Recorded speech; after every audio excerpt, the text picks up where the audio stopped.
Longtemps, le monde fut une mosaïque de civilisations.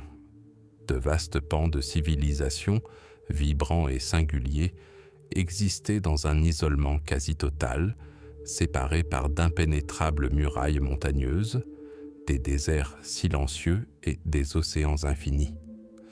Chaque culture se considérait comme le centre de l'univers, son propre soleil, autour duquel gravitait le monde connu tout entier.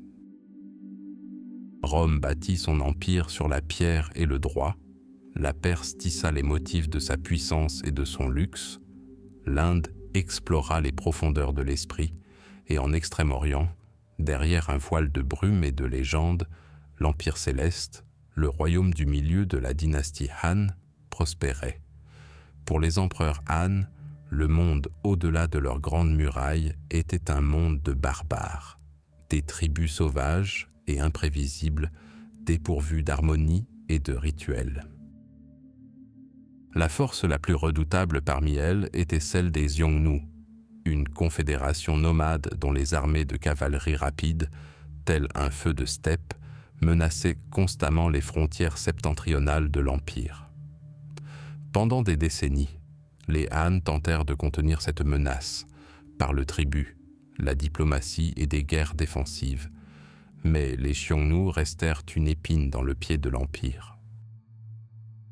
Au IIe siècle avant notre ère, l'empereur Wudi, souverain ambitieux et déterminé, monta sur le trône. Il comprit qu'une défense passive était synonyme d'usure lente. Il fallait anéantir l'ennemi. Et pour cela, des alliés étaient nécessaires. Des éclaireurs rapportèrent qu'à l'ouest, au-delà des terres Xiongnu, vivait le peuple Yuezhi, jadis chassé de ses pâturages par les nomades et désormais assoiffé de vengeance. Une idée germa alors, former une alliance militaire, frapper les Xiongnu sur deux fronts et mettre un terme définitif à cette menace. Mais comment transmettre un message à travers des milliers de kilomètres de territoire hostile et inexploré? C'était une mission quasi suicidaire. Il fallait un homme d'un courage exceptionnel, d'un tact diplomatique hors du commun et d'une volonté inébranlable. Le choix se porta sur un fonctionnaire de la cour nommé Zhang Qian. En 138 avant notre ère, à la tête d'une petite troupe d'une centaine d'hommes, Zhang Qian quitta la capitale Chang'an et prit la direction de l'ouest. Son voyage était bien plus qu'une simple expédition, c'était un saut dans l'inconnu. Il portait les espoirs de l'empereur, mais il se dirigeait aussi vers son propre destin. Presque aussitôt, sa caravane fut interceptée par les Xiongnu. La mission, dès son commencement, semblait vouée à l'échec. 10 ans. 10 longues années que Zhang Qian passa en captivité. Les nomades, admiratifs de sa ténacité, ne le tuèrent pas. Ils lui donnèrent une épouse et il eut des enfants. Il apprit leur langue, leurs coutumes, s'intégra à leur monde sans jamais devenir l'un des leurs. La loyauté envers l'empereur et le but de sa mission animaient son cœur. Il attendit. Et un jour, profitant d'un relâchement de la vigilance de ses gardes, il s'échappa. Accompagné de sa femme et de son fidèle assistant, il reprit la route vers l'ouest, traversant les sables impitoyables du désert du Taklamakan. Qui y entre n'en ressort pas, disait le proverbe. Il franchit les pics glacés du Pamir, que les habitants appelaient les montagnes oignons. Il parcourut des terres inconnues en Chine, même dans les légendes les plus extraordinaires. C'est ici, dans les oasis d'Asie centrale, que Zhang Qian découvrit un monde nouveau et fascinant. Il y rencontra les descendants des conquérants grecs d'Alexandre le Grand, qui avaient fondé leur royaume en Bactriane. Il vit des cités florissantes dans la vallée de Fergana, où l'on élevait des chevaux extraordinaires, grands, forts et résistants, qu'il nomma chevaux célestes.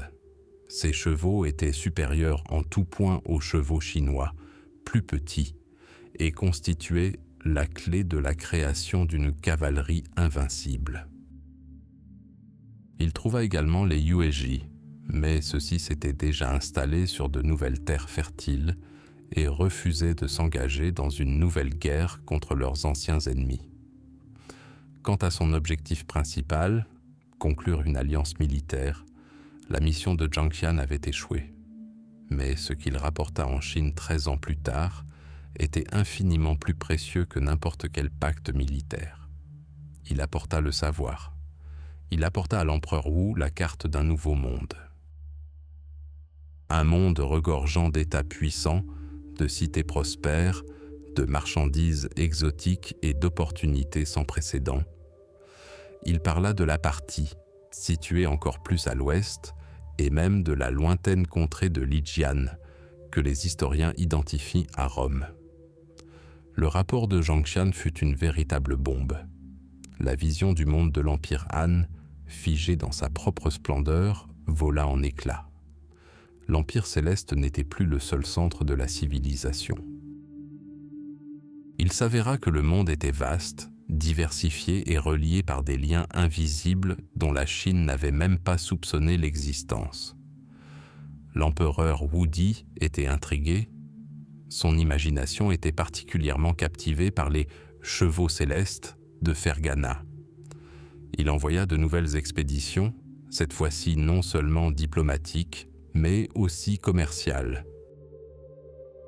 Des caravanes chargées de miroirs de bronze, de lacs et de la marchandise la plus convoitée, la plus mystérieuse et la plus précieuse de Chine, prirent la direction de l'ouest, la soie. Légère comme un nuage, résistante comme l'acier et brillante comme le clair de lune.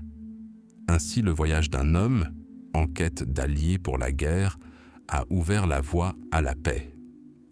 Jiang Qian ignorait que ses pas, à travers les sables et les sentiers de montagne, résonneraient pendant des siècles. Il ne pensait pas au commerce, mais ses récits ont allumé une flamme d'intérêt commercial qui ne s'éteindra jamais. Il a tiré sur un seul fil, celui de la diplomatie, et des milliers d'autres ont suivi. Les fils du commerce, de la culture, de la religion, de l'art, de la technologie.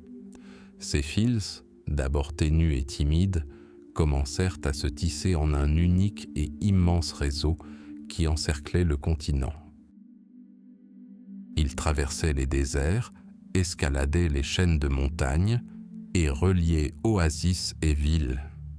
Ils unissaient l'Orient et l'Occident, donnant naissance au plus grand phénomène commercial et culturel de l'histoire de l'humanité, la route de la soie. Et tout commença avec le courage d'un homme qui regarda au-delà de l'horizon. Au IIe siècle avant notre ère, sous la dynastie Han, l'Empire céleste rayonnait d'une grandeur incontestable, mais sa paix demeurait fragile. Du nord, depuis les steppes infinies, planait une menace constante, les belliqueuses tribus Xiongnu. Leurs raids, tels des feux de steppe, étaient soudains, furieux et destructeurs. La grande muraille, barrière colossale de pierre et de volonté humaine, retenait leurs assauts, mais ne pouvait éteindre les flammes de leurs ambitions. Le jeune et déterminé empereur Wu Di siégeait sur le trône du dragon dans la capitale, Chang'an. Il n'avait aucune envie de rester indéfiniment sur la défensive. Un plan audacieux, voire téméraire, se tramait dans son esprit, frapper l'ennemi au cœur même de son territoire. Mais pour ce faire, il lui fallait un allié capable d'étrangler les Xiongnu par l'ouest. D'anciens récits et rumeurs, transmis oralement par les caravaniers, évoquaient le peuple Yuezhi. Jadis une tribu puissante, ils furent vaincus par les Xiongnu et chassés de leurs terres jusqu'aux confins occidentaux du monde connu. L'empereur Wu Di pensait que la soif de vengeance devait encore les animer. Si l'on retrouvait ces exilés et qu'on leur proposait une alliance, les deux fronts se refermeraient et la puissance des Xiongnu serait brisé à jamais. C'était une mission à la limite de la folie. L'itinéraire traversait des terres hostiles, des déserts où le sable effaçait les empreintes et des montagnes qui semblaient toucher le ciel. Personne dans l'Empire Han ne connaissait le chemin exact. C'était un voyage en territoire inconnu, au cœur même du repère de l'ennemi. L'empereur recherchait un homme à la loyauté inébranlable, au courage plus tranchant que l'acier trempé. Et cet homme fut trouvé. Il s'appelait Zhang Qian. Il n'était ni un général renommé ni un guerrier valeureux, mais un humble fonctionnaire de la cour dont la force résidait dans sa volonté inébranlable et son intelligence vive. Lorsque l'appel impérial retentit, il s'avança sans hésiter, prêt à tout sacrifier pour le bien de l'Empire céleste. En 138 avant notre ère, un petit détachement d'une centaine d'hommes, mené par Zhang Qian et son guide de confiance, un Xiongnu de naissance nommé Ganfu, quitta la capitale. Leurs yeux emplis d'espoir et d'inquiétude les suivirent. Ils étaient plus que de simples messagers. Ils étaient une lueur d'espoir dans les ténèbres impénétrables, une carte vivante à tracer à la sueur de leur front. Le voyage fut une épreuve dès le départ. Avant même d'avoir franchi les avant-postes frontaliers, le détachement tomba dans une embuscade. Des cavaliers Xiongnu, tels des fantômes des steppes, les encerclèrent. Toute résistance était vaine. La mission, à peine commencée, semblait vouée à un échec cuisant. Zhang Kan et tous ses hommes furent faits prisonniers. Le chef Xiongnu, Shan Yu, fut impressionné par le courage de l'envoyé chinois. Au lieu de l'exécuter, il décida de briser son esprit et de l'assimiler. Zhang Qian reçut pour épouse une femme du pays et eut des enfants. Il fut contraint de vivre parmi ses ennemis, d'apprendre leur langue et leurs coutumes, et d'errer avec eux à travers les vastes pâturages. Les années passèrent. Le printemps céda la place à l'hiver, et l'espoir sembla fondre comme neige au soleil de la steppe. Mais Zhang Qian demeura inébranlable. En apparence, il s'était presque fondu dans la masse des Xiongnu, mais au fond de son cœur, la flamme du devoir brûlait toujours. Il n'oublia jamais l'ordre de son empereur. Pendant 10 longues années, il attendit. Pendant 10 ans, il observa, mémorisa les itinéraires, étudia les luttes intestines au sein de la horde nomade, recueillant des informations inestimables. Pour lui, la captivité devint la mission de reconnaissance la plus longue et la plus minutieuse de l'histoire. Un jour, profitant d'un relâchement de la vigilance de ses gardes, Zhang Qian saisit sa chance. Avec son fidèle Ganfu, il s'échappa.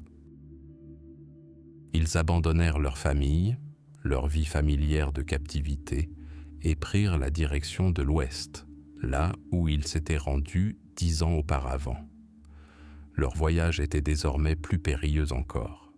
Seuls et poursuivis, ils traversèrent le désert aride du Taklamakan, dont le nom murmurait « Une fois entrés, on ne revient pas ».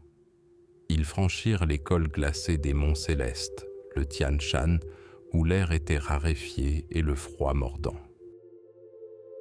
C'est là, au-delà des montagnes, qu'un monde entièrement nouveau s'ouvrit à eux. Ils se trouvèrent dans la prospère vallée de Fergana, dans l'état de Dawan. Là, Zhang Qian vit pour la première fois quelque chose qui stupéfia son imagination. Les légendaires chevaux célestes. Ces argamaques étaient plus grands, plus rapides et plus résistants que les petits chevaux des steppes. Il comprit aussitôt leur importance stratégique pour la cavalerie Han. Poursuivant son voyage, il traversa les terres des Kangzhou et parvint enfin au terme de son incroyable périple. Il rencontra les Yuezhi. Ils s'étaient installés sur les terres fertiles de Bactriane, sur les ruines de l'ancienne civilisation grecque. Mais ce qu'il vit anéantit ses espoirs. Les Yuezhi avaient changé. Des années d'exil n'avaient pas exacerbé leur soif de vengeance, mais l'avaient au contraire apaisée. Ils avaient trouvé une nouvelle patrie, riche et paisible. Ils cultivaient leurs champs, bâtissaient des villes et n'avaient aucune envie de ressasser les vieilles rancunes. Pourquoi tout risquer pour une guerre lointaine, alors qu'ici, sur une nouvelle terre, ils avaient trouvé la prospérité? Jangqian se présenta devant leur souverain. Il s'exprima avec ferveur, faisant appel à leur honneur et évoquant l'humiliation subie aux mains des Xiongnu. Il leur fit miroiter une grande victoire et une glorieuse vengeance. Ils l'écoutèrent respectueusement, mais refusèrent. La mission avait échoué. L'objectif principal, celui pour lequel il avait passé plus de 10 ans sur les routes, s'avérait inaccessible. Le cœur lourd, Jangqian entreprit le voyage de retour. Il avait passé environ 1 an avec les Yuezhi, mais désormais, ce n'étaient plus les ordres qui le ramenaient chez lui, mais le devoir, annoncer son échec à l'empereur. Il décida de rentrer par un autre chemin, à travers les montagnes du sud, espérant ainsi éviter les Xiongnu. Mais le destin lui réserva une autre surprise. Il fut de nouveau capturé. Une autre année s'écoula en captivité. Mais l'empire Xiongnu était plongé dans le chaos. Le vieux Shan Yu mourut et la lutte pour le pouvoir sombra dans l'anarchie. Au milieu de ce chaos, Jangqian et Ganfu parvinrent à s'échapper une fois de plus. En 126 avant notre ère, 13 ans après leur départ, 2 voyageurs épuisés et marqués par les intempéries atteignirent les frontières de l'empire Han. Sur la centaine de personnes parties avec lui, seuls 2 revinrent. Jangqian se présenta devant l'empereur Wu. Il n'apporta aucune alliance militaire. En ce sens, sa mission fut un échec. Mais il apporta quelque chose d'infiniment plus précieux, un monde entier dans sa patrie. Il repoussa les frontières du monde connu, traçant des routes vers des cités prospères, des vallées fertiles et de puissants royaumes dont personne en Chine n'avait jamais soupçonné l'existence. Il parla des chevaux célestes de Davan, des richesses de Bactriane, des peuples et des coutumes du lointain Occident.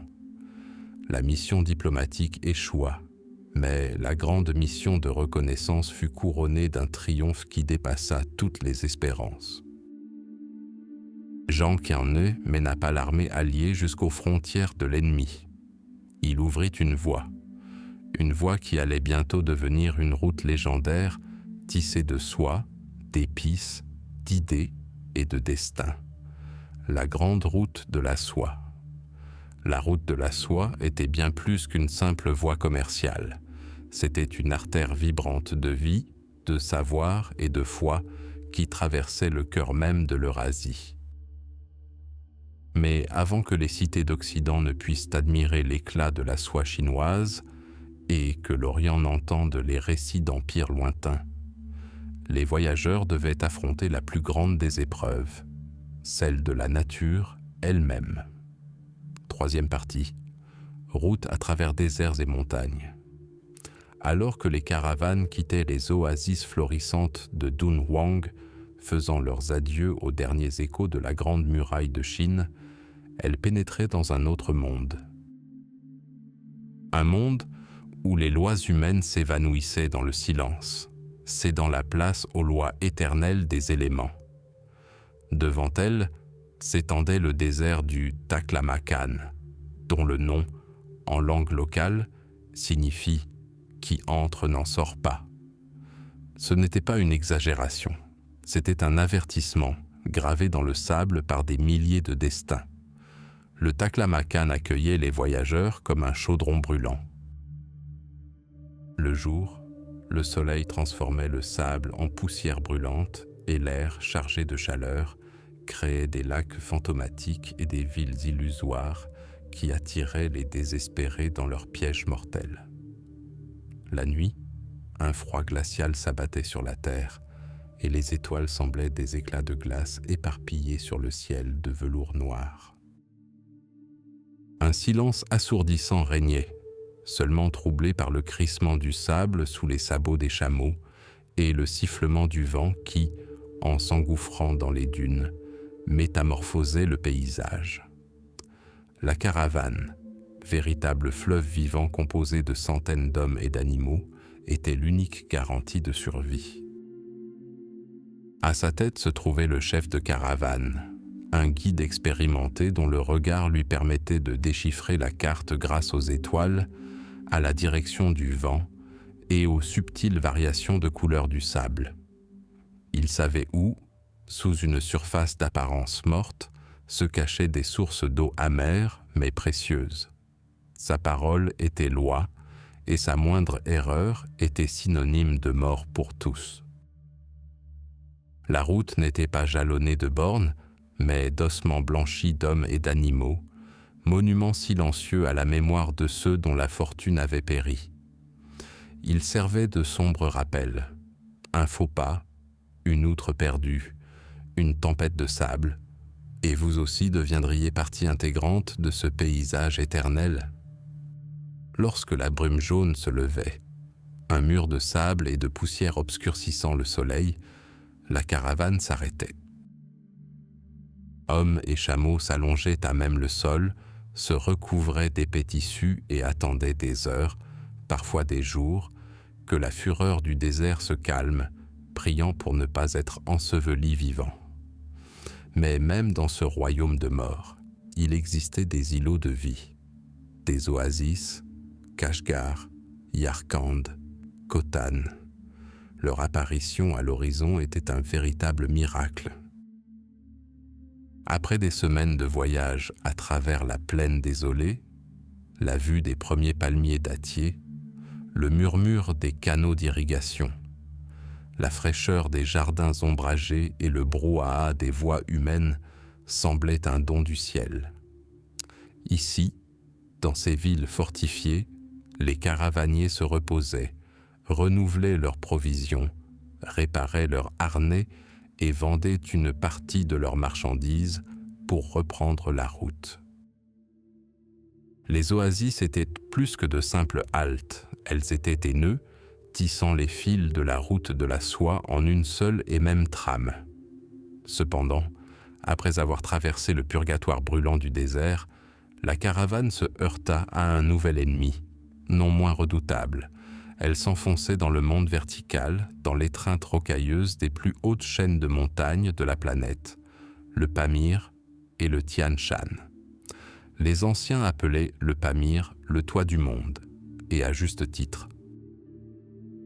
Ici, la route cessait d'être une route au sens traditionnel du terme, se transformant en un étroit sentier serpentant au-dessus de gouffres sans fond. L'air se raréfiait, devenait pur et froid. Chaque pas exigeait un effort surhumain. Le mal d'altitude, avec ses vertiges et sa faiblesse, terrassait hommes et bêtes. Les chameaux, ces robustes montures du désert, peinaient à progresser sur les éboulis rocailleux, glissant sur les plaques de glace. Il fallait souvent les remplacer par des yaks et des mules, mieux adaptés à la montagne. Les cols, culminant à 4 ou 5 000 mètres d'altitude, étaient des passages entre deux mondes. On y accédait en traversant des rivières glacées, au risque d'être emporté par les courants impétueux. Le danger guettait à chaque pas, chute de pierres soudaines, avalanches, prédateurs tapis dans les rochers. Le vent hurlait dans les gorges comme un esprit maléfique, cherchant à précipiter les voyageurs dans le vide. Ils devaient passer la nuit dans des grottes de glace ou à la belle étoile, se serrant les uns contre les autres et contre les animaux pour se réchauffer. Et pourtant, la vue depuis les cols compensait toutes les souffrances. Sous leurs pieds s'étendait un monde, tel un océan gelé, aux sommets ondulés coiffés d'une neige éternelle. À ces instants, On se sentait comme un grain de sable face à l'immensité de l'univers et en même temps, comme un titan osant défier les dieux eux-mêmes. Là, seul face à l'éternité, les différences entre marchands et bouviers, moines et guerriers, s'effaçaient. Ils n'étaient plus que des êtres humains, unis par un seul but, survivre et atteindre leur destination. Après avoir conquis les montagnes et descendu dans les vallées fertiles de Fergana et de Sogdiane, les voyageurs étaient transformés. Leurs visages étaient purinés, leurs mains calleuses, et leurs yeux brillaient de la sagesse de ceux qui avaient affronté la mort et contemplé la grandeur du monde. Ils avaient traversé un enfer de sable et de glace. Ils avaient prouvé que la volonté humaine, la persévérance et le rêve de relier les mondes sont plus forts que n'importe quel obstacle dressé par la nature. Le voyage à travers les déserts et les montagnes était plus qu'une simple étape. C'était une initiation, après laquelle commençait la véritable route de la soie, un voyage de culture, d'idées et de civilisation. Avant les routes taillées dans la roche et les pistes caravanières sillonnant les confins du monde, il y avait un rêve drapé d'étoffe, une étoffe si délicate qu'elle semblait tissée de brume matinale et de clair de lune. Elle glissait sur la peau comme une eau fraîche, tout en conservant la chaleur du corps.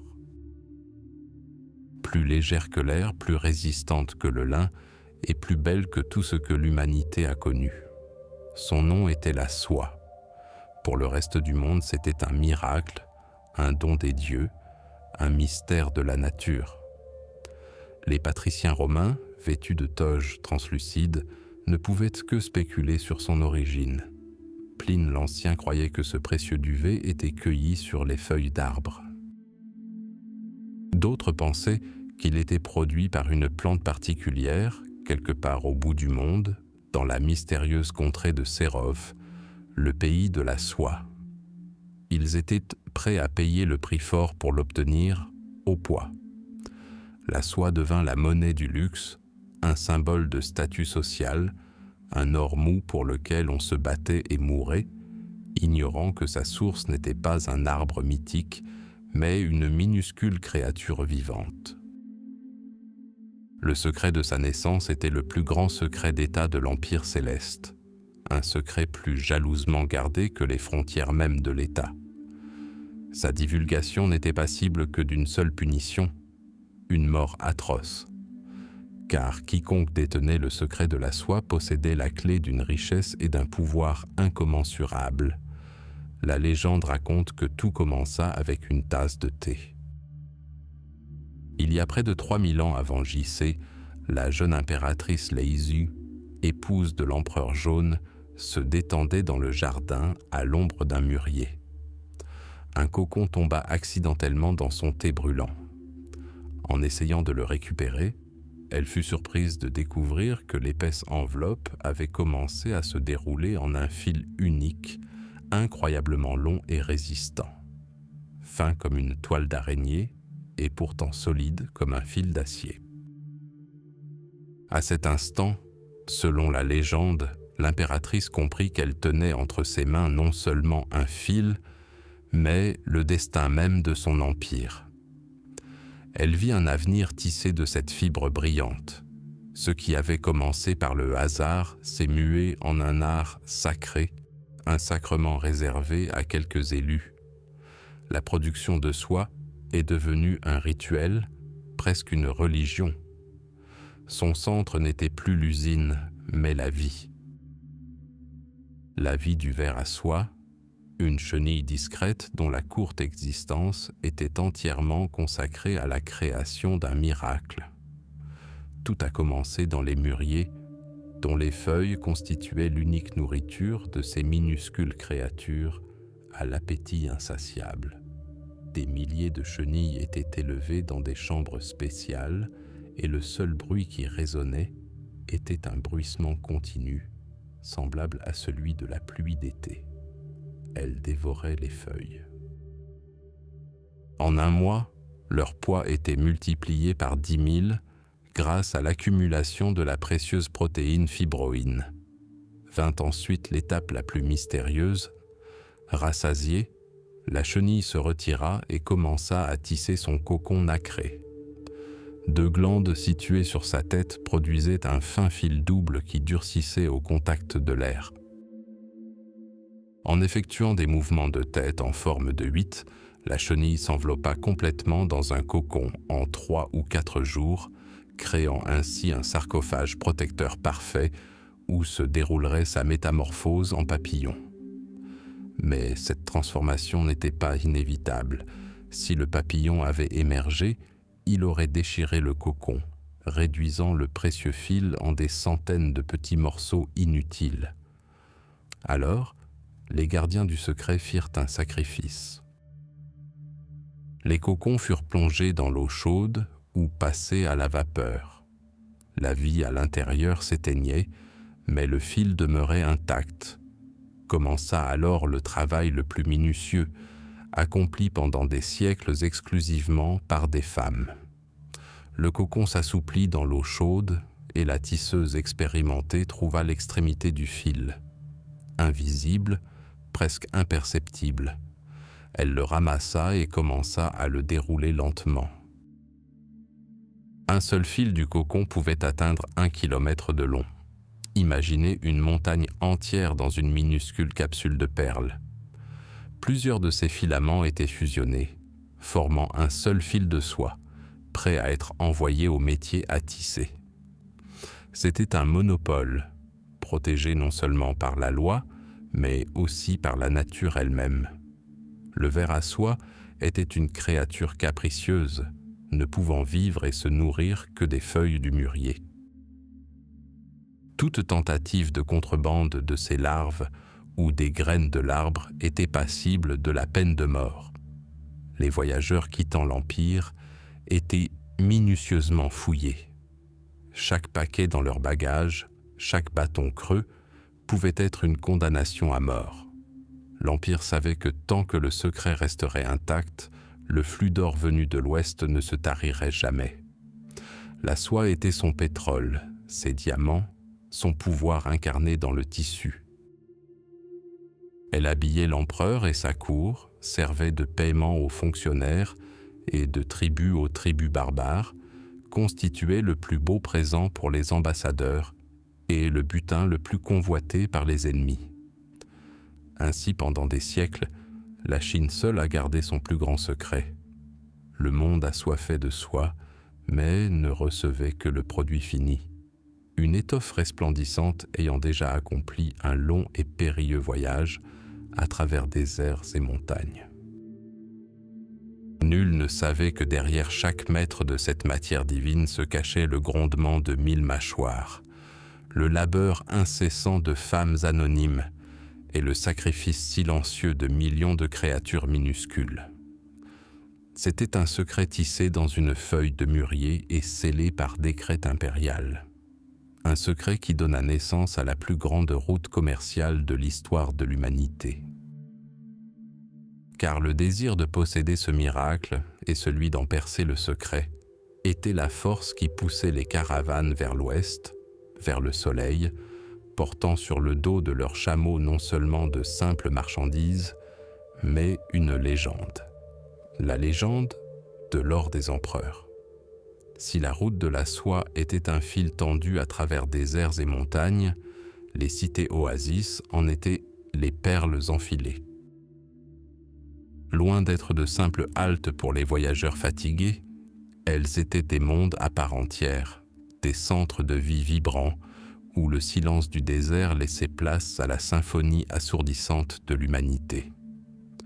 Chaque cité était un miracle né de l'union de l'eau, de la terre et de la volonté indomptable de l'homme.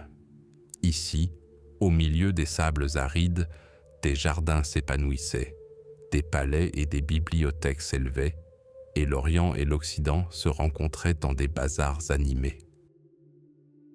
À l'extrémité orientale de cette route, derrière des remparts impénétrables, se dressait la majestueuse Chang'an, capitale de la dynastie Tang, Plus qu'une simple ville, elle était un véritable univers, la métropole la plus vaste et la plus cosmopolite de son temps. Ses rues rectilignes formaient un quadrillage parfait, où chaque quartier vivait sa propre vie. Ici, dans le quartier du marché occidental, l'air était imprégné d'un mélange de langues et de parfums. Des marchands sogdiens, coiffés de hauts chapeaux, concluaient des marchés valant des milliers de taels d'argent. Des prêtres persans en robes blanches débattaient de la nature du bien et du mal, et des guerriers turcophones, engagés par l'empereur, examinaient avec curiosité les marchandises exotiques. C'est de là, des portes de Chang'an, que partait la grande route vers l'Occident. Des caravanes chargées de rouleaux de soie précieuse, de porcelaine, de laque et de jade se mettaient lentement en route, emportant avec elles un fragment de la splendeur et de la puissance de l'Empire du Milieu. Après un long périple à travers le corridor du Hexi, la caravane approcha du dernier bastion de civilisation face à l'impitoyable désert du Taklamakan, Dunhuang, la cité des sables. Mais son véritable trésor ne se cachait pas sur la place du marché, mais dans les falaises environnantes. Les grottes de Mogao, ou grottes des 1000 Bouddhas, sont une bibliothèque de pierres dédiée à la foi, creusée dans la roche par des centaines de pèlerins, de marchands et de moines. Avant d'affronter le désert, les voyageurs venaient y prier pour un voyage sans encombre. Ils engageaient des artistes pour peindre les parois des grottes nouvellement créées de scènes de la vie du Bouddha, et dans ces fresques, l'Orient et l'Occident se rencontraient en une harmonie divine. Les motifs grecs s'entremêlaient à la spiritualité indienne et à l'élégance chinoise. Dunhuang était plus qu'un simple carrefour de routes commerciales, c'était un carrefour de foi, d'art et d'espoir. Lorsque la caravane, ayant survécu à l'étreinte du désert, atteignit enfin le cœur de l'Asie centrale, une vision irréelle se présenta à elle. Le cœur de la Sogdiane, la perle de l'Orient, Samarcande. Cette ville était plus qu'une simple oasis, c'était un rêve incarné de pierre et d'azur. Son air était embaumé des arômes de melons mûrs, de pain frais et de mille épices. Dans ces bazars, on trouvait de tout, épices indiennes et pierres précieuses, soie chinoise et fourrures russes, verreries byzantines et chevaux arabes. Plus tard, sous le règne du grand Tamerlan, Samarcande atteignit l'apogée de sa splendeur. La place du Régistان devint un haut lieu du pouvoir et du savoir, encadré par 3 majestueuses médersas dont les portails et les minarets, revêtus d'azur, s'élançaient vers le ciel. C'est à Samarcande que la technique de fabrication du papier, importé de Chine, fut perfectionnée, le rendant lisse, fin et abordable. Le papier de Samarcande se répandit dans tout le monde islamique et en Europe, remplaçant le papyrus fragile et le parchemin coûteux, et favorisant la diffusion du savoir. Samarcande était un véritable creuset d'idées où circulaient aussi librement que les biens. Si Samarcande a stupéfié l'imagination par son ampleur impériale, sa voisine, Boukhara, a captivé l'âme. Boukhara-i-Sharif, ou la noble Boukhara, comme on l'appelait, était une ville moins celle des conquérants que celle des poètes, des érudits et des saints. Centre de théologie et de sciences islamiques, ces madrasas attiraient les esprits les plus brillants du monde entier. Le grand Avicenne, qui a posé les fondements de la médecine moderne, y a vécu et travaillé. Le gigantesque minaret Qalian dominait les toits plats des maisons en pisé. Non pas un phare pour les caravanes, mais un pilier s'élevant vers le ciel, symbole de la constance de la foi. À Boukhara, la vie se protégeait du soleil brûlant sous les voûtes des pavillons marchands, les taqis. Chaque pavillon rassemblait les artisans d'une même corporation, ici des chapeliers, là des bijoutiers, plus loin encore, des armuriers et des changeurs de monnaie. Se perdre dans ces labyrinthes, c'était s'immerger dans l'essence même d'une cité orientale, avec son rythme paisible, son commerce éternel et sa profonde sagesse. Chang'an, Dunhuang, Samarcande, Bukhara. Et entre elles et au-delà se déployaient d'autres joyaux. Kashgar et son marché du dimanche, Khotan, célèbre pour son jade, la vaste et peuplée Merv, Hérat, la cité de la poésie et des miniatures. Chacune de ces villes était bien plus qu'un simple point sur la carte. Elles étaient des carrefours de civilisation. Entre leurs murs, le persan devint la langue de la poésie, l'arabe celle de la science, et les dialectes turcs celle des guerriers et des marchands. Ici, le bouddhisme rencontra le manichéisme, le christianisme nestorien, l'islam. Ces villes étaient des organismes vivants qui absorbaient, transformaient et transmettaient non seulement des biens, mais aussi des gènes, des technologies, des idées et des croyances. Elles constituaient le véritable héritage de la route de la soie, non pas un sentier éphémère tracé dans le sable, mais des monuments éternels au génie humain, à la coopération et à la quête inlassable de l'horizon. Une caravane traverse lentement le désert. Les roues des chariots grincent, les bosses des chameaux se balancent au rythme de la musique et les clochettes de cuivre tintent, chassant les mauvais esprits. Dans les lourds ballots, liés par des cordes goudronnées, repose le trésor qui donne son nom à cette route, la soie. Mais le chargement le plus précieux, le plus impérissable de cette caravane, est invisible. Immatériel et sans encombrement, il transformera pourtant le monde à jamais. Ce chargement, c'est la pensée humaine. La route de la soie était bien plus qu'une simple voie commerciale. Elle était le système nerveux du monde antique par lequel les révélations, les croyances et les enseignements philosophiques se diffusaient à la vitesse du pas d'un chameau. De son berceau, les terres de l'Inde, une nouvelle vague de foi déferla vers l'Est, promettant la délivrance de la souffrance. C'était le bouddhisme.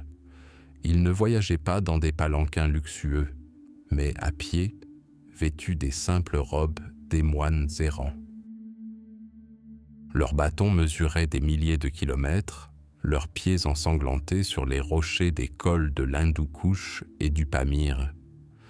Dans leurs sacs à dos, à côté de leur maigre nourriture, reposaient des sutras sacrés, rouleaux contenant les paroles de l'éveillé.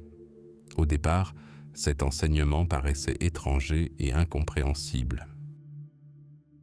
Mais les marchands qui passaient des mois sur les routes, le regard perdu dans l'horizon infini, trouvèrent du réconfort dans l'idée de la roue du samsara et du chemin vers le nirvana. Dans les oasis d'Asie centrale, dans des villes comme Merv, Bukhara et Samarcande, le bouddhisme s'enracina profondément. Il s'imprégna des cultures locales, se transformant et imprégnant tout son environnement. Le plus grand témoignage de cette synthèse fut la civilisation du Gandhara, où l'art hellénistique, apporté par les guerriers d'Alexandre le Grand, rencontra l'iconographie bouddhiste.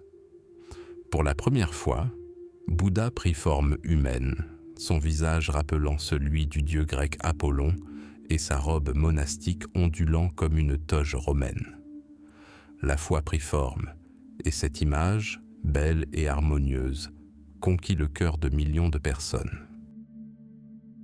Depuis des siècles, les statues géantes de Bouddha, sculptées dans les falaises de Bamiyan, veillent sur les caravanes de passage, bénissant les voyageurs. Et dans les grottes de Mogao, porte d'entrée de la Chine, moines et pèlerins ont passé 1000 ans à créer des fresques et des manuscrits, transformant la falaise désolée en une grande bibliothèque de la foi. mais les caravanes circulaient dans les deux sens. Et de l'ouest, des profondeurs de la Perse et de Byzance, soufflait un autre vent, porteur de germes d'autres révélations. Le long des mêmes sentiers foulés par les moines bouddhistes, des missionnaires chrétiens se déplaçaient.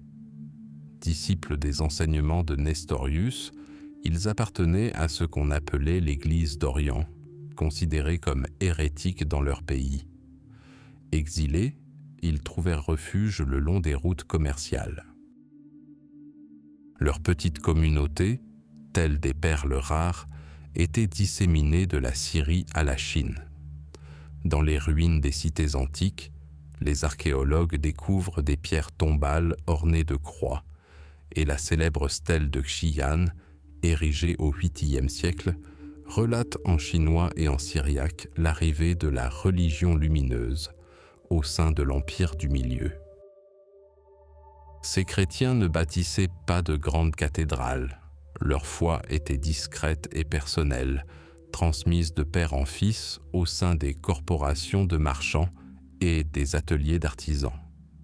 Parallèlement, un enseignement encore plus étonnant prospéra, le manichéisme. Né en Perse sous l'impulsion du prophète Mani, il incarnait l'essence même de la route de la soie, une religion hybride, une religion de synthèse. Mani se considérait comme le dernier des prophètes, succédant à Zoroastre, Bouddha et le Christ, et destiné à unifier leur sagesse. Ses enseignements sur la lutte éternelle entre le royaume de la lumière et le royaume des ténèbres étaient compréhensibles et accessibles aussi bien à un marchand zoroastrien qu'à un ancien bouddhiste. Les élus manichéens, vêtus de robes blanches, étaient des missionnaires idéaux. Lettrés, versés dans la calligraphie et la peinture, ils voyageaient en caravane, copiant les textes sacrés et ralliant des adeptes parmi des peuples très divers, des Sogdiens aux Ouïghours, qui firent même du manichéisme leur religion d'État. Puis, au 7e siècle, une force nouvelle, jeune et passionnée, émergea des déserts d'Arabie, l'islam. Sa diffusion transforma à jamais le paysage spirituel de l'Asie centrale. D'abord religion des conquérants, elle devint rapidement celle des marchands, des érudits et des poètes. L'arabe devint la langue de la science et du commerce. Les villes de la route de la soie, Samarcande, Boukhara et Khorezm, devinrent des foyers rayonnants de la civilisation islamique, donnant au monde Avicenne et Al-Biruni. La célèbre bataille de Talas, en 751, entre les Arabes et l'armée chinoise de la dynastie Tang, eut des conséquences bien plus importantes qu'une simple victoire militaire. C'est à cette occasion que les Arabes capturèrent des artisans chinois qui détenaient le secret de la fabrication du papier. Cette technique, se répandant dans tout le monde islamique puis en Europe, engendra une révolution de l'information comparable à l'invention de l'imprimerie. Les mots devinrent bon marché et accessibles, et avec eux, le savoir. Chaque caravansérail le long de cette route était bien plus qu'une simple auberge. C'était un lieu de rencontre, une université, un temple à ciel ouvert. Le soir venu, des personnes séparées par des milliers de kilomètres et des siècles d'histoire se rassemblaient autour d'un feu commun. Un zoroastrien persan pouvait débattre de la nature du bien et du mal avec un prêtre nestorien. Un moine bouddhiste de Bactriane pouvait raconter des paraboles à un marchand confucéen chinois qui, à son tour, partageait sa sagesse sur l'harmonie au sein de la cité. Un marchand juif de la communauté radanite pouvait négocier avec un marchand arabe, discutant non seulement du prix du gingembre, mais aussi de l'interprétation des prophètes. Ici, les idées se mêlaient, s'affrontaient et s'enrichissaient mutuellement. Les croyances, comme les marchandises, s'échangeaient, s'adaptaient et poursuivaient leur chemin sous des formes nouvelles et modifiées. La soie se décomposait dans les tombeaux des empereurs. L'or était fondu et épuisé, mais les idées véhiculées par ces caravanes se sont révélées plus durables que la soie et plus précieuses que l'or. Elles sont gravées dans la pierre des temples, inscrites dans les manuscrits et, surtout, tissées dans les codes culturels de dizaines de peuples. La route de la soie n'était pas un simple itinéraire d'un point A à un point B. C'était un grand fleuve dont les affluents transportaient non pas de l'eau, mais la foi, le savoir et l'essence même de l'esprit humain, fertilisant les civilisations et façonnant le monde dans lequel nous vivons aujourd'hui. Au XIIIe siècle, un ouragan sans précédent s'abattit sur les steppes eurasiennes, une tempête de poussière, d'acier et de sabots, alimentée par la volonté inébranlable d'un seul homme. Cet ouragan s'appelait Gengis Khan. Pour de nombreuses civilisations se trouvant sur le chemin de l'armée mongole, ce fut la fin du monde. Des cités florissantes comme Samarcande, Boukhara et Merv, perles séculaires de la route de la soie, furent réduites en cendres. Les dynasties antiques s'effondrèrent, les armées prirent la fuite, et il sembla que le tissu même de l'histoire se déchirait sous l'assaut des cavaliers venus des grandes steppes. La route de la soie, déjà ravagée par les guerres civiles et le banditisme, fut paralysée par la terreur. Les caravanes s'arrêtèrent, les routes se désertèrent. Le monde retint son souffle, attendant de voir ce que cette ère de feu et d'épée allait apporter. Mais des flammes des plus grandes conquêtes de l'histoire naquit l'impensable. Quelque chose qui changea à jamais le destin de la route de la soie et du monde entier. Lorsque le fracas des batailles s'apaisa et que la poussière retomba, une nouvelle réalité émergea des ruines de dizaines de royaumes et d'empires. Une puissance colossale et unifiée s'étendant des rivages de l'océan Pacifique au Danube, de la taïga sibérienne au golfe Persique, l'empire de Gengis Khan et de ses descendants. Et au sein de cet empire gigantesque, un siècle de paix et d'ordre sans précédent s'annonça, que les historiens appelleraient la Pax Mongolica, la paix mongole. Le paradoxe était que les conquérants les plus brutaux de l'histoire devinrent les garants les plus efficaces de la paix et de la sécurité. Les Mongols, nomades, comprenaient mieux que quiconque la valeur des routes. Pour eux, les routes n'étaient pas de simples voies commerciales, mais des artères vitales qui irriguaient leur vaste empire. Et ils s'attelèrent à leur développement avec une détermination sans faille. Pour la première fois de l'histoire, la quasi-totalité de la route de la soie était placée sous l'autorité d'une seule et même puissance, régie par une loi unique et protégée par une armée unique. Les khanates disparates, les émirats rivaux et les principautés mesquines qui, pendant des siècles, avaient imposé des taxes aux caravanes et s'étaient fait la guerre, disparurent. À leur place s'installa un ordre unifié et rigoureux. La grande loi, la Yasa, instituée par Gengis Khan, punissait le vol et le pillage sur les routes avec une sévérité impitoyable, la mort. On disait qu'une jeune fille portant une pépite d'or sur la tête pouvait traverser tout l'empire, de la Chine à la mer Noire, sans craindre ni violence ni vol.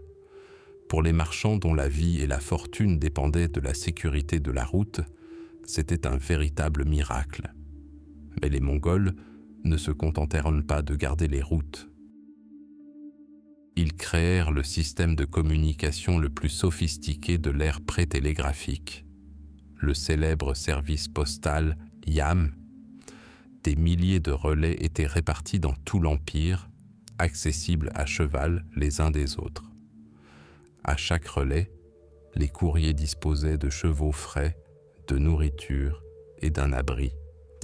Munis d'une païsa spéciale, une plaque de métal servant de laissez-passer, les courriers pouvaient voyager jour et nuit, parcourant des centaines de kilomètres par jour.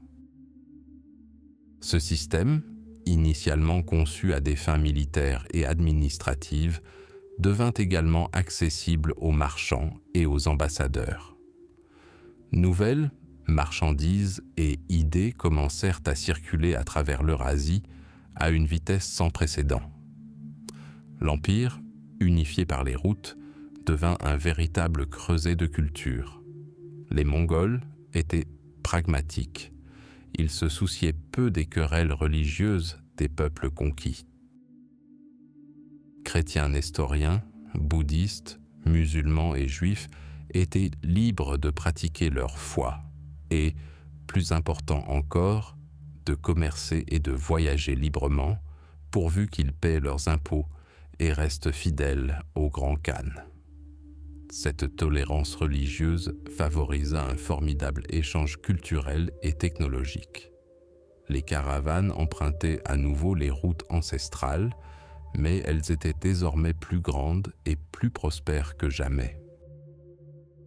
De Chine, elles apportaient non seulement de la soie, mais aussi la porcelaine la plus fine, de la poudre à canon, du papier-monnaie et les secrets de l'imprimerie. De Perse provenaient des tapis, des miniatures, des connaissances astronomiques et du sucre. D'Inde arrivaient des épices, des pierres précieuses et du coton. D'Europe, des tissus de laine, du verre et des fourrures. Les marchés de Samarcande, de Tabriz et de la nouvelle capitale mongole, Karakorum, devinrent des centres internationaux animés où l'on pouvait croiser un marchand vénitien conversant avec un négociant de Hangzhou par l'intermédiaire d'un interprète persan. C'est durant la Pax Mongolica que l'Europe redécouvrit l'Orient. Un jeune marchand vénitien nommé Marco Polo, accompagné de son père et de son oncle, entreprit un voyage qui allait devenir légendaire. Il vécut à la cour du grand Khan Kubilai Khan pendant près de 20 ans, parcourant son vaste domaine. Son livre de la diversité du monde fascina les Européens, leur révélant les richesses et les merveilles de la Chine, dont ils n'avaient jamais osé rêver. Mais Marco Polo n'était qu'un parmi tant d'autres. Des moines franciscains comme Giovanni del Plano Carpini et Guillaume de Rubruck se rendirent à la cour du Khan en tant qu'ambassadeurs. Des prêtres nestoriens comme Rabban Sauma firent le voyage inverse, de Pékin à Rome et à Paris, émerveillant les monarques européens par leurs récits. Les technologies, telles des semences, furent portées par les vents du changement. La boussole, la poudre à canon et l'imprimerie, venues d'Orient, allaient transformer à jamais le visage du monde occidental, inaugurant l'ère des grandes découvertes et la Renaissance. En retour, les connaissances européennes en ingénierie et en médecine se diffusèrent en Orient. Ce fut l'âge d'or de la route de la soie, un siècle où un monde né de la guerre devint un espace d'échanges unifiés. L'ordre forgé à partir du chaos permit à l'humanité de faire un bond en avant considérable. Durant un siècle bref et glorieux, l'Empire mongol transforma les anciennes routes caravanières en un réseau mondial reliant les civilisations plus étroitement que jamais auparavant.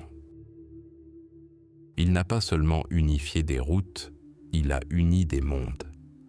La route de la soie était bien plus qu'une simple route. C'était une artère vivante et palpitante où coulait non pas tant le sang du monde que son âme. Et cette âme, c'étaient les hommes. Non pas les rois et les généraux dont les noms sont gravés dans les chroniques, mais les nomades et les marchands anonymes dont les empreintes sont à jamais inscrites dans le sable du désert et les cols. Leurs histoires, tissées de courage, d'avidité, de foi et de désespoir, constituent la véritable trame de cette route légendaire. Au cœur de ce flux humain se tenait le marchand. Il était le cœur de la caravane, son âme et sa volonté. Il aurait pu être un Sogdiane, dont les ancêtres avaient tissé un réseau commercial de Samarcande à Chang'an pendant des siècles. Pour lui, la route était sa maison, et le persan, le turc et le chinois, ses outils. Il connaissait la valeur non seulement de la soie et du jade, mais aussi de la parole donnée, d'une promesse faite au bon moment, et savait déceler la tromperie dans le regard de son interlocuteur. Sa richesse ne se mesurait pas seulement en pièces d'or, mais aussi en relation avec le chef de l'oasis, le chef nomade, le fonctionnaire du poste avancé. Il risquait tout, ses marchandises, sa liberté, sa vie. Mais l'attrait du profit, la possibilité de transformer un sac d'épices en fortune, était plus fort que la peur. À ses côtés marchait un marchand persan, drapé de tissus précieux, transportant verres et tapis vers l'ouest et les secrets de l'artisanat de ses artisans vers l'est, ou un commerçant arménien dont la communauté avait établi des comptoirs le long de la route, se faisant davantage confiance qu'à n'importe quel traité. Ou encore un juif radani, parlant une douzaine de langues, dont le chemin s'étendait du Rhin à la mer Jaune, reliant des mondes fragmentés. Chacun d'eux n'était pas seulement un marchand, mais aussi un diplomate, un espion, un messager et un ambassadeur culturel. Mais une caravane était bien plus qu'un simple marchand. C'était une ville ambulante, un État itinérant, régi par une discipline de fer et des lois non écrites. À sa tête se tenait le Caravanbashi, le chef de la caravane. Un homme au visage tanné par les vents du Taklamakan, dont les yeux reflétaient les étoiles qui guidaient son peuple. Il connaissait chaque puits, chaque gorge dangereuse, le moindre signe d'une tempête de sable imminente. Sa parole était loi. Des centaines de vies dépendaient de son expérience, de son intuition et de son autorité. Il décidait quand s'arrêter, quand voyager de jour sous le soleil de plomb et quand voyager de nuit sous la fraîcheur bienfaisante de la lune. Sous ses ordres se trouvaient les chameliers, hommes robustes et silencieux qui formaient l'ossature de la caravane. Ils connaissaient leurs animaux mieux que les hommes et pouvaient deviner, d'un seul soupir, si un chameau était malade ou simplement têtu. Leur chant, long et mélancolique, résonnait à travers le désert, devenant la bande-son du long voyage. Il y avait aussi des gardes, mercenaires issus de tribus nomades, dont les sabres et les arcs étaient la seule garantie de sécurité contre les bandits tapis dans les gorges. Leur loyauté s'achetait au prix d'une forte somme d'argent, mais se transformait souvent en une véritable fraternité d'armes. Cependant, ce n'était pas seulement la soif de profit qui poussait les gens sur les routes. Ceux qui empruntaient ces mêmes chemins recherchaient non pas des trésors terrestres, mais célestes. Des pèlerins bouddhistes, tels le grand Xuanzang, partaient de Chine pour l'Inde, risquant leur vie pour les sutras sacrés et les enseignements authentiques. Leur caravane ne transportait pas de soie, mais le vide des rouleaux qui se rempliraient de sagesse. Ils portaient la foi, et cette foi a permis d'édifier des monastères dans les oasis, les transformant en centres d'éveil et d'art. À leur suite, des chrétiens nestoriens, fuyant les persécutions en Occident, se dirigèrent vers l'Est. Leurs croix étaient visibles dans les villes jalonnant leur route et leurs enseignements trouvèrent un écho jusque dans les cours impériales. Des prédicateurs manichéens, dont la religion était une étrange fusion de zoroastrisme, de christianisme et de bouddhisme, diffusèrent leur enseignement de lumière, trouvant des adeptes parmi les Khagans ouïghours. Plus tard, des soufis et des érudits musulmans empruntèrent ces mêmes routes, apportant avec eux la nouvelle foi, l'écriture arabe et le savoir d'Avicenne. Ces personnes transportaient non pas des biens, mais des idées. et ses idées se révélèrent parfois plus durables et influentes que les soieries les plus précieuses.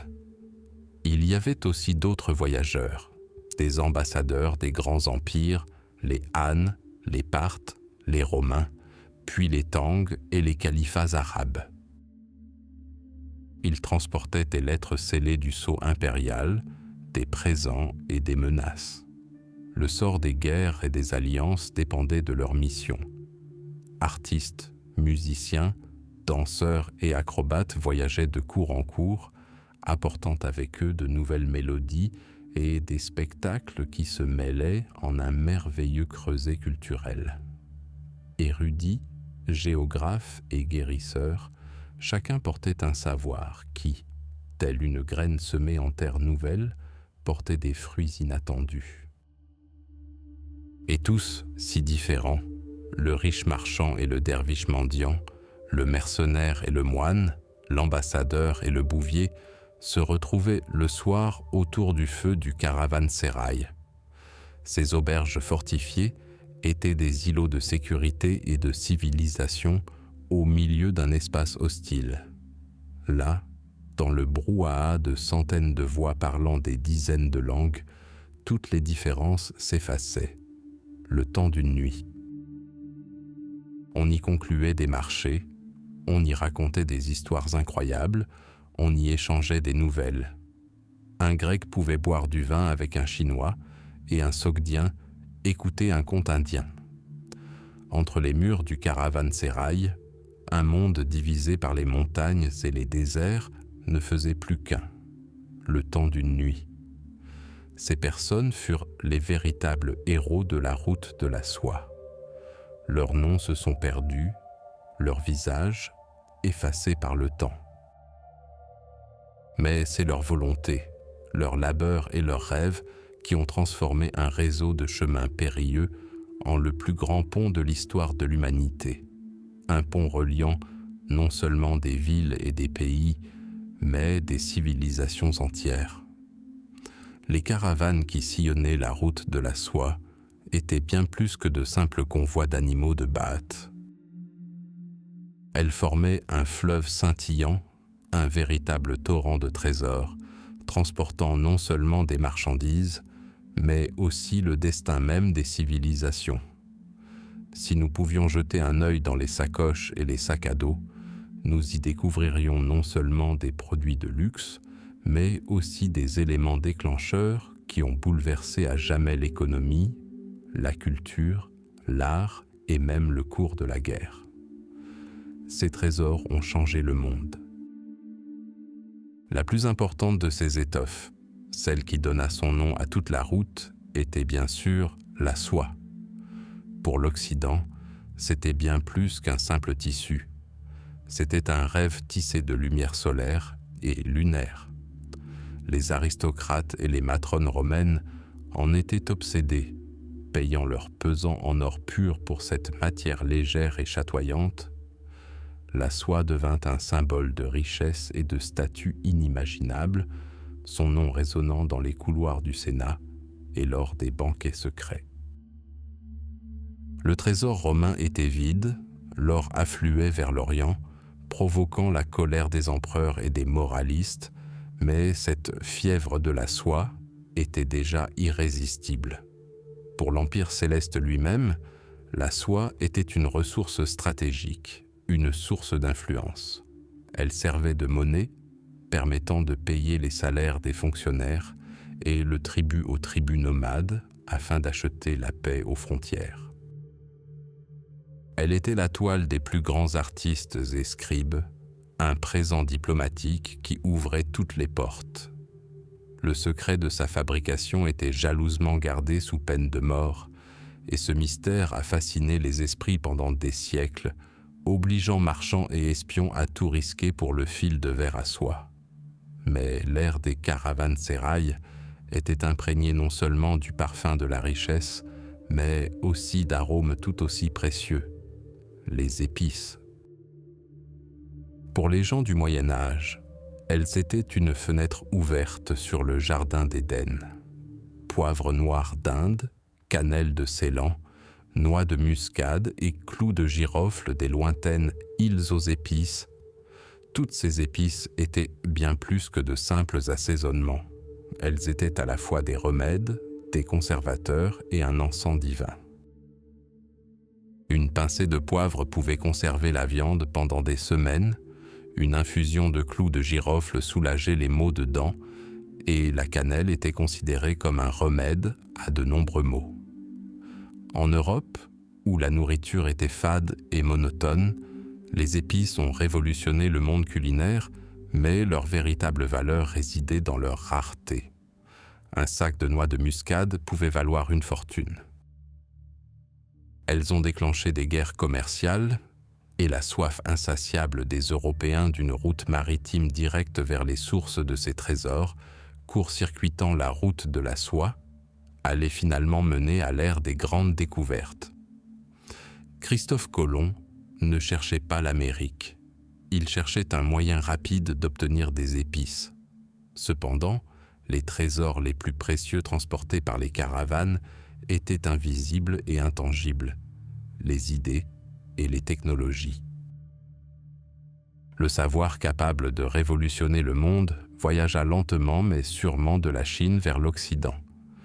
Le papier, peu coûteux, léger et pratique, remplaça le parchemin encombrant et le papyrus fragile. Avec son apparition, le savoir cessa d'être l'apanage d'une élite, la copie en masse des textes sacrés devint possible, facilitant la diffusion du bouddhisme puis de l'islam. Traités scientifiques, poésie et décrets d'État, tout pouvait désormais être reproduit et conservé. Le papier devint le fondement du futur siècle des Lumières. Parallèlement, une autre invention chinoise, d'abord considérée comme un simple jouet pour feu d'artifice, fit son apparition. La poudre à canon. En Orient, on l'appelait « remède contre le feu » et on l'utilisait principalement pour les fusées de signalisation et les illuminations de fête. Mais entre les mains des armuriers et stratèges européens, ce mélange sifflant de salpêtre, de charbon et de soufre se transforma en une force capable de réduire en miettes les murs des châteaux et les armures des chevaliers. La poudre à canon mit fin à l'ère des guerres féodales et changea à jamais le visage de la guerre. Enfin, la boussole. Cette petite aiguille aimantée, pointant toujours vers le nord, a d'abord permis aux caravaniers de garder le cap dans l'immensité du désert du Taklamakan. Mais sa véritable utilité s'est révélée en mer. La boussole a donné aux marins l'assurance nécessaire pour quitter les côtes et prendre le large. Elle est devenue le fil d'Ariane qui a guidé les caravelles européennes vers l'immensité des océans et, paradoxalement, a entraîné la disparition de la route de la soie terrestre. Les caravanes transportaient aussi des trésors vivants.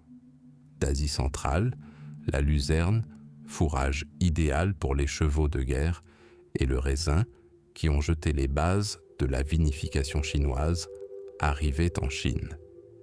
Pêche et abricots, qui ont transformé à jamais les jardins européens, étaient envoyés en Occident.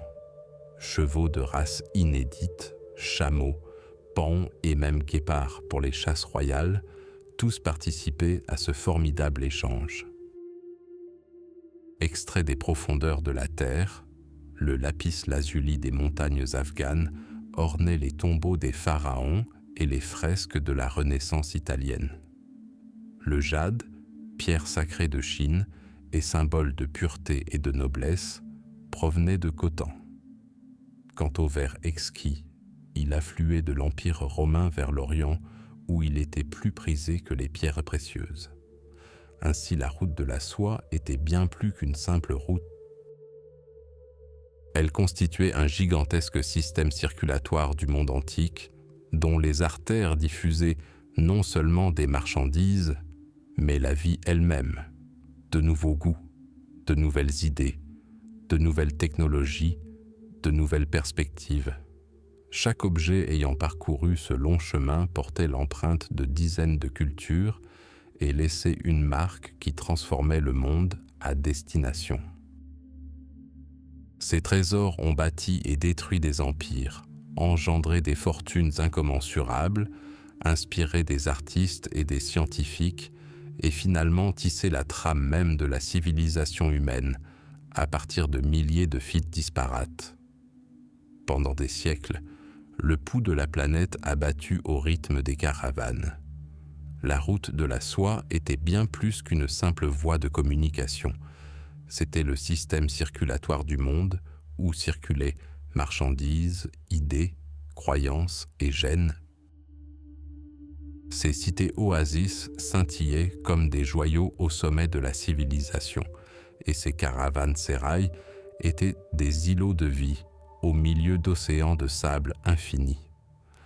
Mais à la fin du XVe siècle, ce rythme ancestral et puissant commença à s'estomper. Le crépuscule approchait, la fin de l'ère des chameaux et des déserts sans fin. Les premières ombres s'amoncelaient à l'ouest. En 1453, Constantinople, capitale millénaire de Byzance et porte d'entrée de l'Asie, tomba sous le déluge de canons ottomans. Un nouvel empire puissant, l'Empire ottoman, prit le contrôle de la Méditerranée orientale et des routes terrestres traditionnelles. Le commerce ne cessa pas, mais il se transforma. Désormais, les marchands européens devaient traiter avec un seul intermédiaire, puissant et exigeant. Les taxes augmentèrent, les conditions se durcirent et l'instabilité politique de la région fit de chaque caravane un pari risqué. Soie, poivre et clous de girofle, transitant par des dizaines d'intermédiaires et soumis à de multiples droits de douane, atteignaient Venise et Gênes à un prix comparable à celui de l'or. La route de la soie se muait en un goulot d'étranglement étroit, coûteux et dangereux. L'Europe, assoiffée des épices et du luxe de l'Orient, suffoquait. C'est cette suffocation qui donna naissance à un rêve nouveau et audacieux, celui de surmonter les obstacles, non seulement de les franchir, mais de les contourner. Le regard des rêveurs les plus audacieux et des monarques les plus calculateurs se tourna vers l'océan, cet élément terrifiant et inexploré qui, pendant des siècles, n'avait été que la frontière du monde, mais qui promettait désormais d'en devenir la voie principale. Une ère s'ouvrait, qui allait à jamais changer la carte de la planète, l'ère des grandes découvertes. Le chameau, lent et vaisseau du désert, fut remplacé par un nouveau héros, le vaisseau des océans.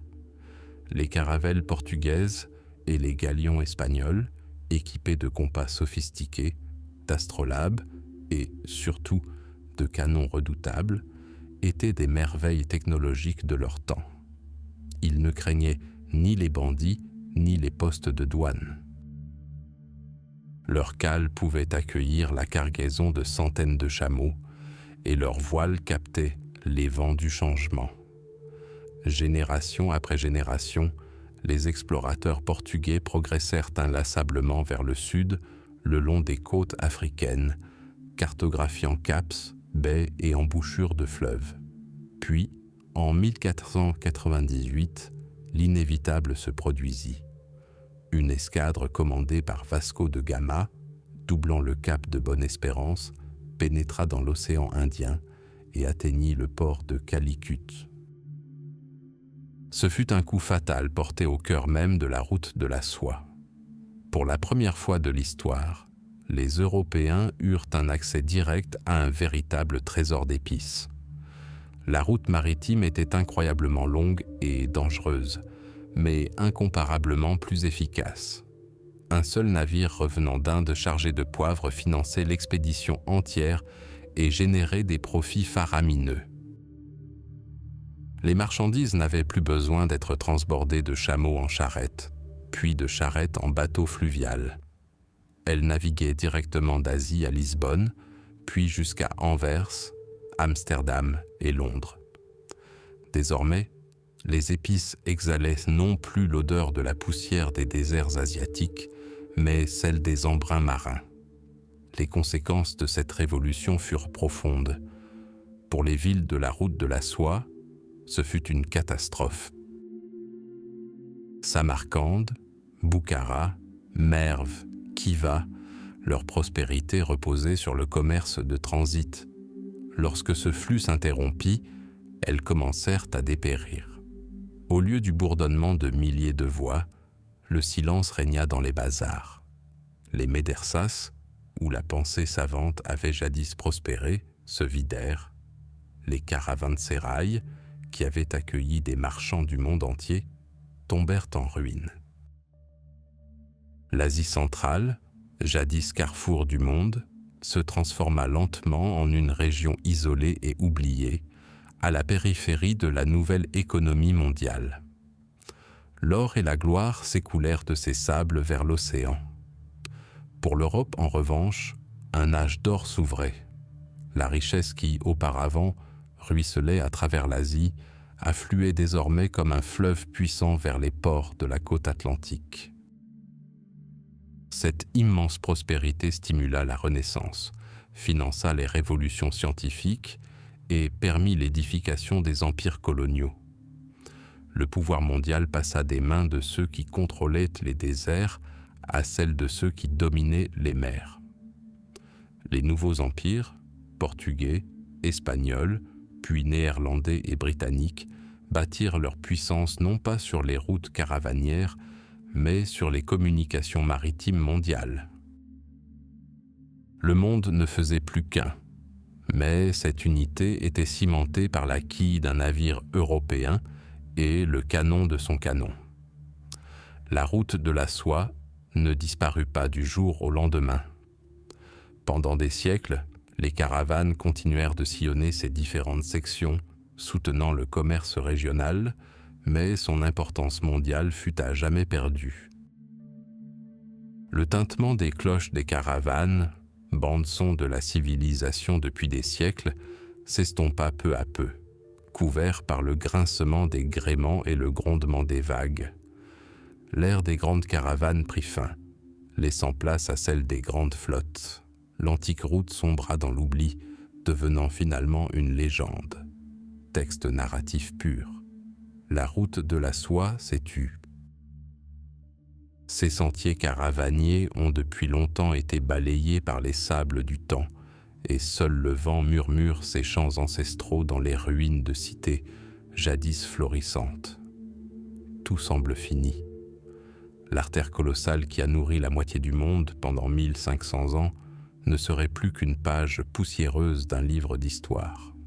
Mais ce n'est qu'une illusion, car la route de la soie n'est pas morte.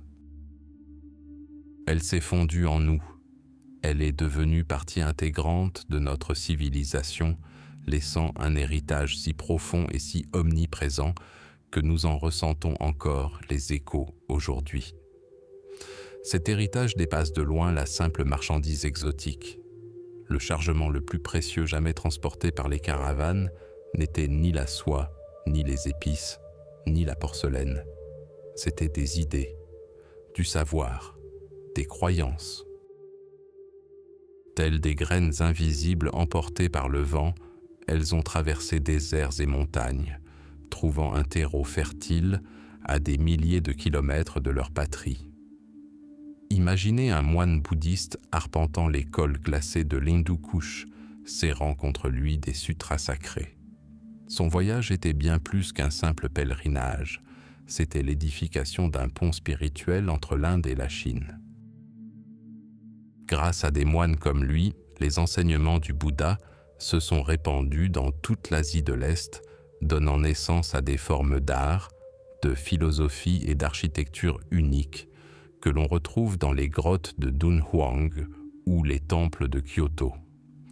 Le long de ces mêmes sentiers, les chrétiens nestoriens sont arrivés en Orient et leur croix côtoie les stupas bouddhistes.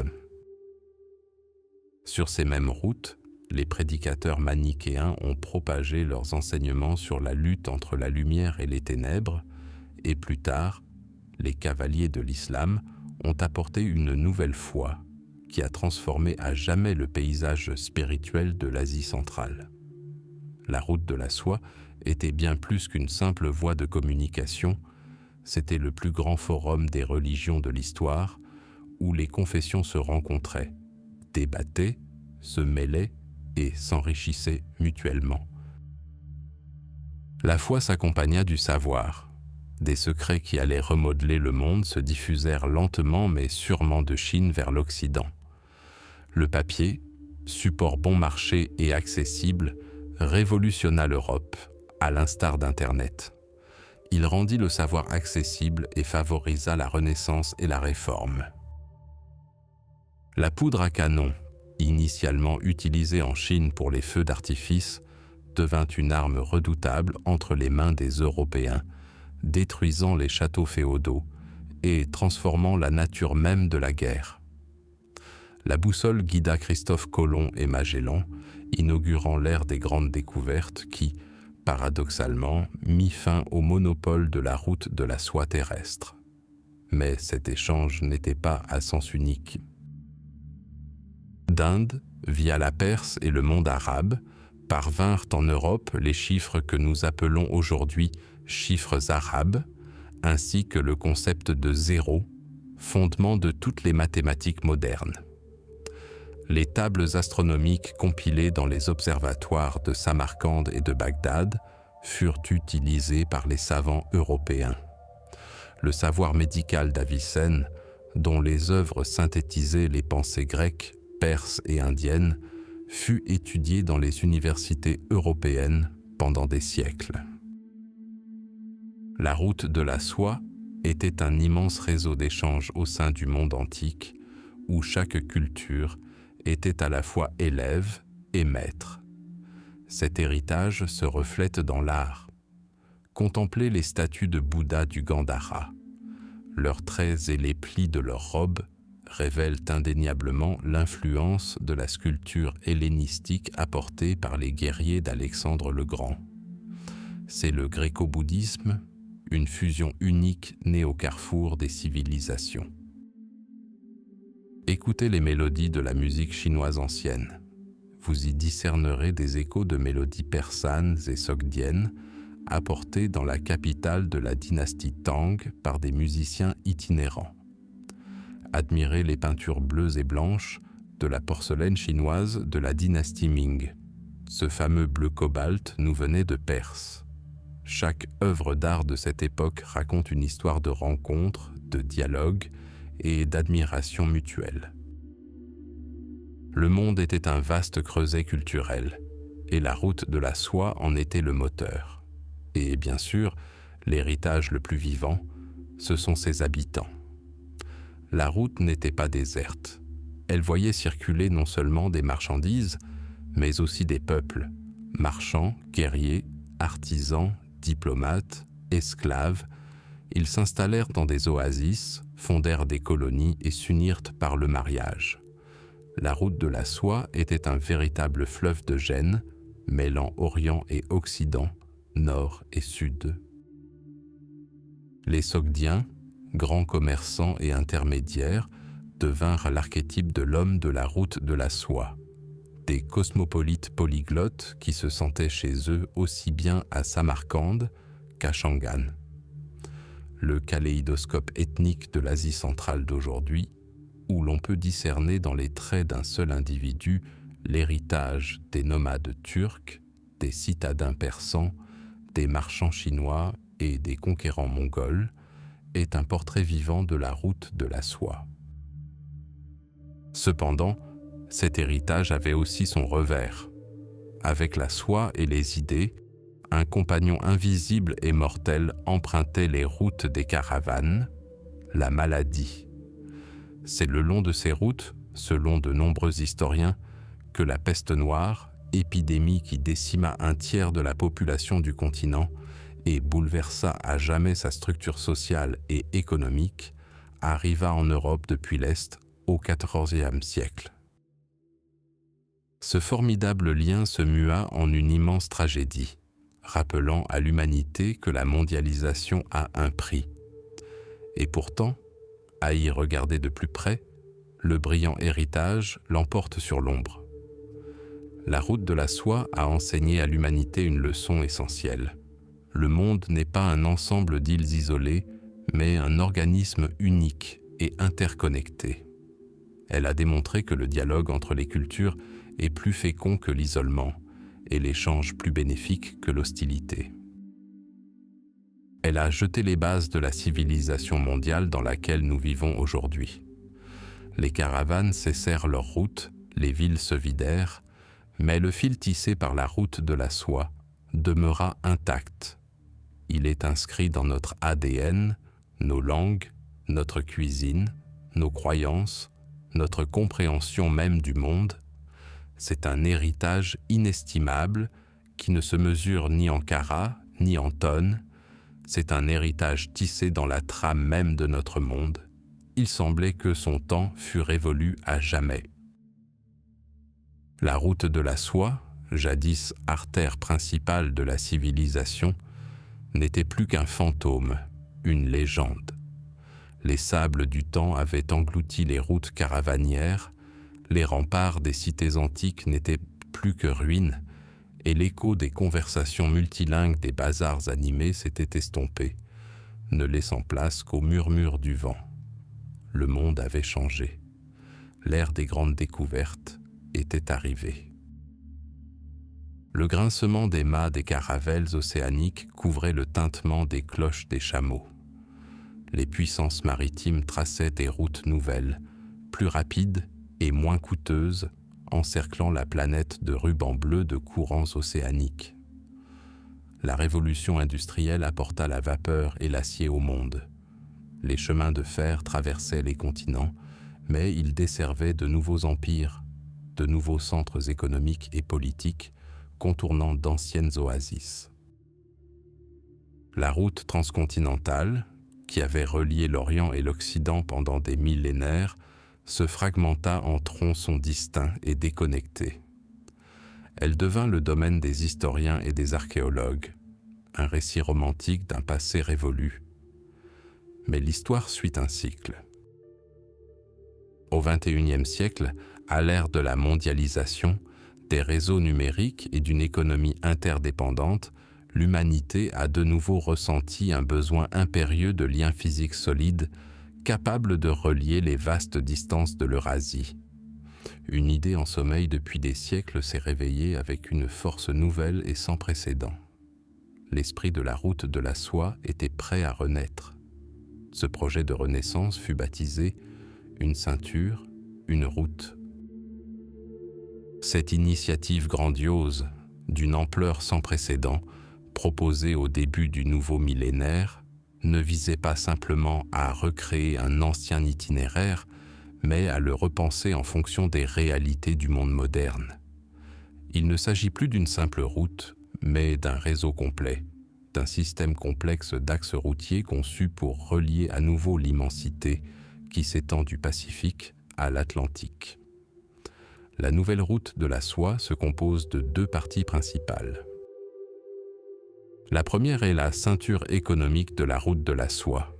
Il s'agit d'un corridor terrestre, véritable colonne vertébrale de l'Eurasie. Au lieu des caravanes de chameaux traversant péniblement le désert, des trains à grande vitesse sillonnent ces autoroutes à des centaines de kilomètres par heure. Ils transportent non pas des ballots de soie et des sacs d'épices, mais des conteneurs standards remplis d'électronique, d'automobiles, d'équipements industriels et de marchandises du monde entier. Le long des voies ferrées s'étendent des autoroutes modernes, empruntées par un flot incessant de camions. Profondément sous terre, des réseaux de pipelines transportent le pétrole et le gaz, ressources vitales de l'industrie moderne. Et au-dessus de tout cela, invisible à l'œil nu, circulent des flux de données par des câbles à fibres optiques, la soie numérique d'une nouvelle ère. La deuxième partie, intitulée « La route de la soie maritime du XXIe siècle », rend hommage aux anciens navigateurs qui ont exploré les eaux côtières de la Chine au golfe Persique et à la mer Rouge.